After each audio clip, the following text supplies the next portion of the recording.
Listen, if you've ever had your spirit crushed, your self-esteem squashed, or feel like you're just struggling to get by, I have encouragement for you. There is a way to rebuild your self-esteem.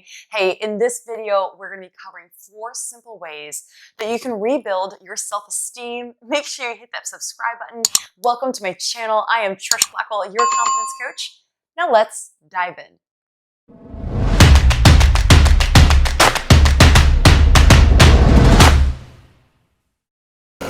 Okay, so let's hit it up with self-esteem habit number 1, and that is to forgive yourself for past self-destructive patterns. One of the things that keeps our self-esteem stuck is us living in the past. I myself struggled with an eating disorder and binge eating for a decade, and I stayed stuck because I stayed in the cycle of shame and unforgiveness. I was constantly beating myself up, and I had a hard time forgiving myself so that I could move forward. So unforgiveness, whether it's towards others or yourself, builds up a fence, and that fence walls you in and keeps you stuck. So if this is you, I want you to know you're not alone. Start first by having a conversation with yourself. Be a friend to yourself. Talk back to yourself.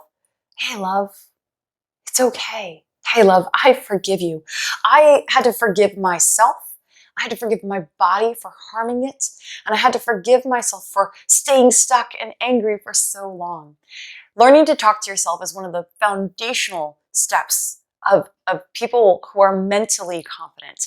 And so embrace that. Have a conversation out loud with yourself, and you'd be surprised at where it can take you. If you want to dive deeper into self-forgiveness, go ahead and check out my podcast episode number 413 of the Confidence Podcast.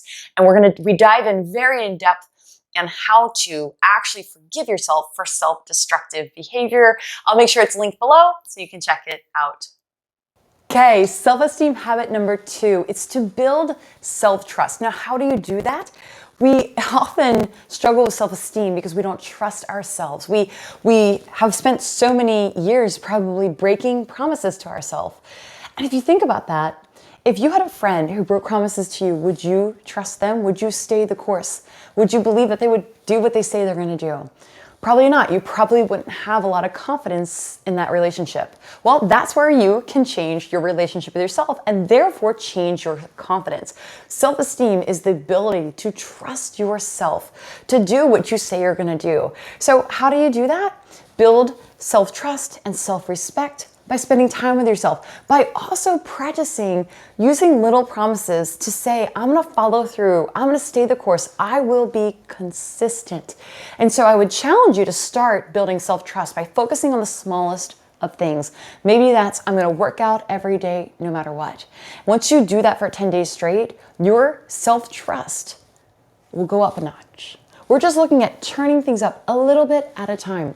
Maybe your self-trust is in the promise that you want to start journaling. You know that journaling is breathing for your brain and it elevates your confidence and it gives you clarity of thinking. Well, take the 10 minutes every day to do that. And when you show up for yourself, even when you don't feel like it, self-trust is built and self-esteem grows.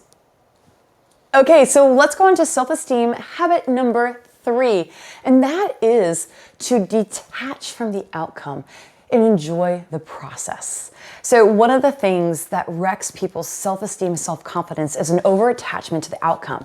And when we get to that place, we get stuck in perfectionism or procrastination, and it becomes very hard to take action.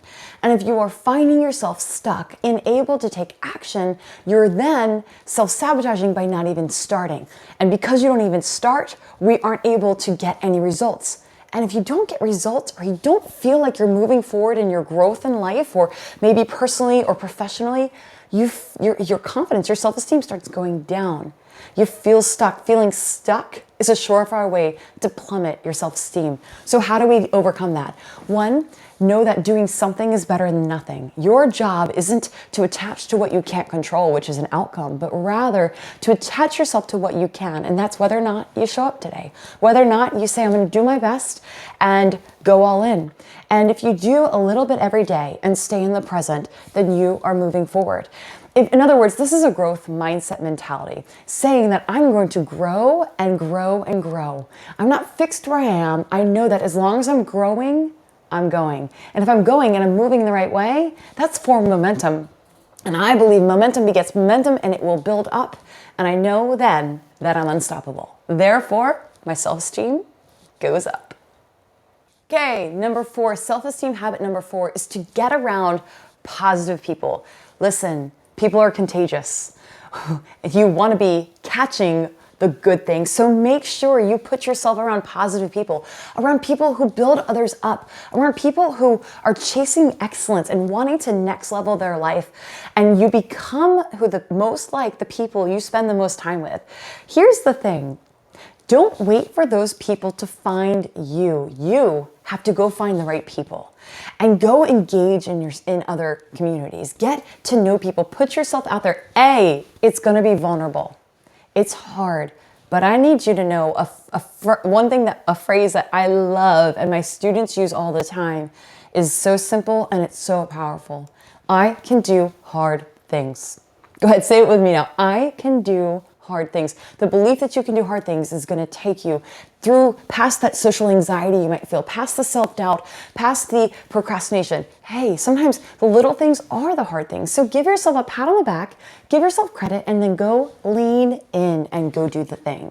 So you can do hard things and go put yourself around the right people. Those right people are contagious. It will build your self-esteem. You will start giving people more compliments. Those compliments will boomerang back to you, and you will become somebody who feels more sure of themselves. Now, if you don't know where to go to find that kind of community and you go, this is all great in concept, but where do I start?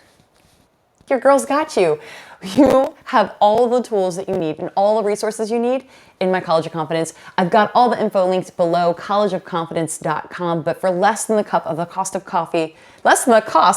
cup of coffee per day, you can get my support with a contagious community of encouragement and growth, and you'll surround yourself with hundreds of others who are training their thoughts just like you to take the dial of self-doubt in your mind and turn it down and turn up the volume of self-confidence.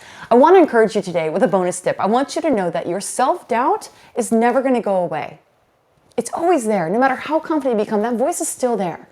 What the most confident people do is they learn how to turn it down. The way we control our thoughts, the volume is where confidence comes in. Okay, so we don't need things to be perfect. We don't need you to be totally confident to have the self-esteem that you crave and you deserve. We get to rebuild our self-esteem by turning up the voice that we know that matters, which is God's voice about us and the truth about us, and turning down the old things that people said to us that are holding us back, or the things we said about ourselves. So guys, that is something you can apply right now today. And remember, this isn't about perfection, it's about progression. So while I want you to turn the volume of confidence and self-esteem way, way up, it might take us some time to get there. And that's why you can count on me to be there every step of the way. Come join us in the College of Confidence, and I will help you step by step do just that. Hey, leave me a comment below. Tell me what you enjoyed the most about this video, and make sure you hit subscribe. I am so excited to be able to serve you and encourage you here on my YouTube channel. I gotta say thank you for your time, and I will see you in the next coaching video.